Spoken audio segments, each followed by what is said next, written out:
Hello and welcome to the morning sports briefing here on Monday, the 24th of May. Hi, I'm Paul and I'll be your host this morning. In the news today, we'll bring you up to date with the NRL news, action from yesterday, as well as the A-League, NBA, NBL and Sal's NBL. Yes, lots of basketball there.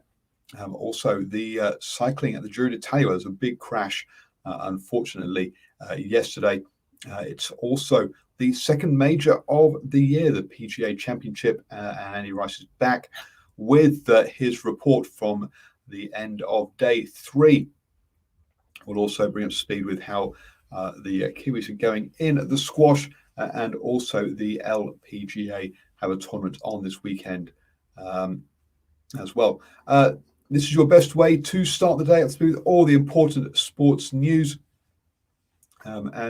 Let's kick off with the Giro d'Italia. And stage 15 was always going to be a day for the breakaway.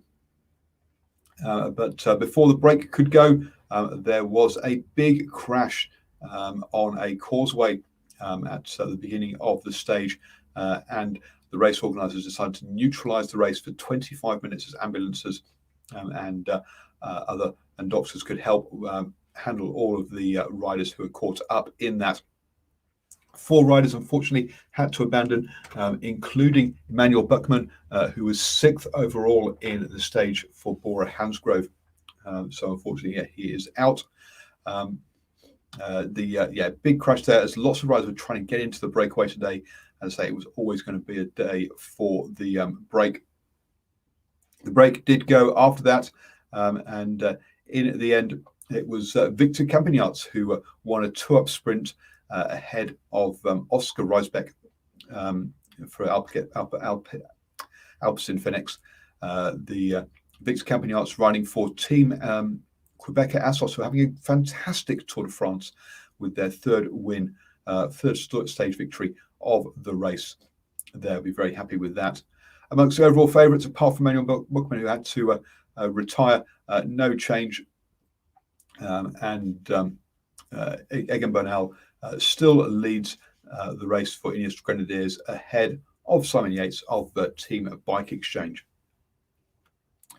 Moving on then to the golf and the LPGA. It's the round 4 of the Kingsmill Championship live currently. And we have a 3-way tie for the lead with Sue, who's been there all the way through, along with Korda, have been joined by Jutang Gram of Thailand there. All those 3 at 10 under, 1 shot ahead of the chasing group there. So very tight at the head of the Kingsmill Championship. Let's hand you over now to Andy Rice, who'll take us through our update for the PGA Championship. Day 3, Phil Mickelson takes a 1-shot lead into the final round of the US PGA Championship as he bids to become the oldest major winner following a remarkable Saturday at Kiowa Island. The American made a fast start with 5 birdies in 10 holes to open up what looked like an insurmountable lead of 5 shots on the Ocean course. But that advantage was wiped out as Brooks Koepka and Louis Oosthuizen drew level before dropping shots later on. Koepka sits 1 back at 6 under, with Oosthuizen at 5 under. 5-time major winner Mickelson eventually signed for a 2 under par 70 to keep himself in pole position on 7 under par, and he won the last of his majors at the 2013 Open at Muirfield, and victory this week would see him take the record of oldest winner from Julius Boros, who won this title in 1968 at the age of 48. Fellow American Kevin Streelman is at 4 under, with South Africans Christian Bezuidenhout and Brandon Grace at 3 under par.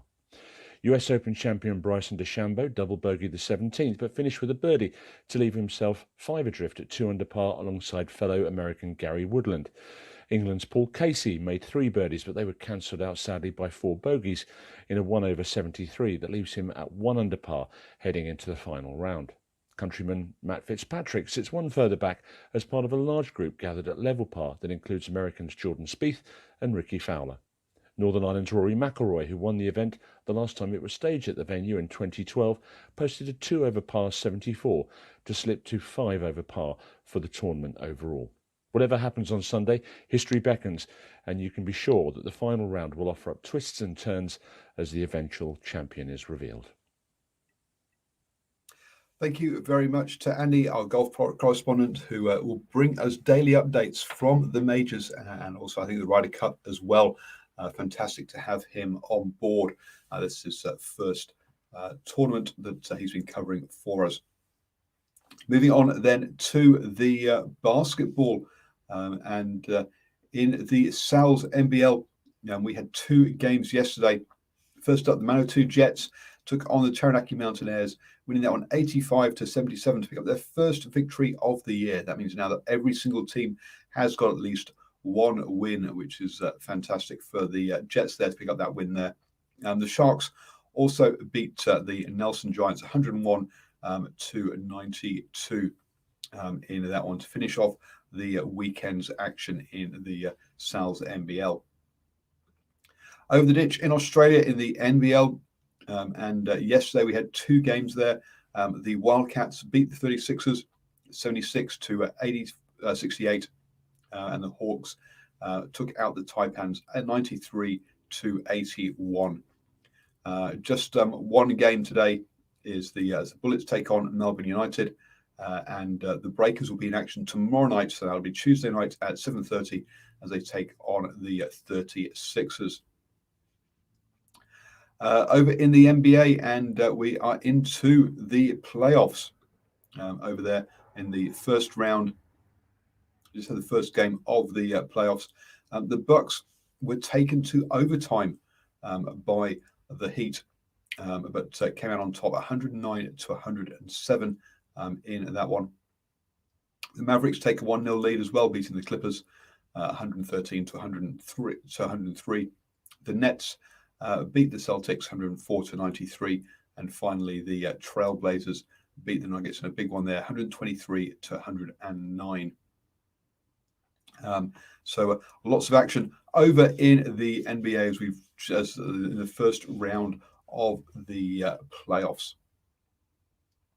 Moving on to the NRL, and yesterday we had two more games to finish off the round. The Rabbitohs got thumped by the Panthers, 56-12. The Sea Eagles also got a very comfortable victory over the Eels, 28-6 in that one there. Two, I think, surprising scorelines in that one when you consider that the two losing teams are third and fourth in the table. Do join us on Wednesday evening for the standoff show where Richie and Brad will go through all of the action from the weekend and let us know what happened there to the Rabbitohs and the Eels. And the Sea Eagles, with that victory over the now up into sixth place with that victory over the Eels there. Big surprise for me in that scoreline. Looking at the A-League, and we had three games yesterday in the football. Sydney FC beat Western Sydney Wanderers 1-0, put Sydney FC in second place in the table and dents Western Sydney Wanderers' hopes of the playoffs. Adelaide United beat Melbourne Victory 1-0. Melbourne Victory out of it already, but a good victory for Adelaide United to see them up into third place. And then a draw between Perth Glory and Macarthur FC. Macarthur FC, remember, it's their first season in the A-League. They sit in fifth place with a good chance of making that playoffs, with the Perth Glory, though, on 32 points now because from that draw, sits 2 points outside of the finals placings, looking at time running out for them to make it into that top six. Moving on then to the squash, and over in Israel at El Gora International, the Joel King took on the 14th ranked Rowan Ellaby from Egypt, and unfortunately came unstuck in the third round there, losing it 11-6, 12-10, 11-8. Joel King said after the game that it's probably the worst game I've played for a long time, to be honest. She really just did not get going and get it into her groove there. And the 20-year-old Egyptian is into the last 8 of the event.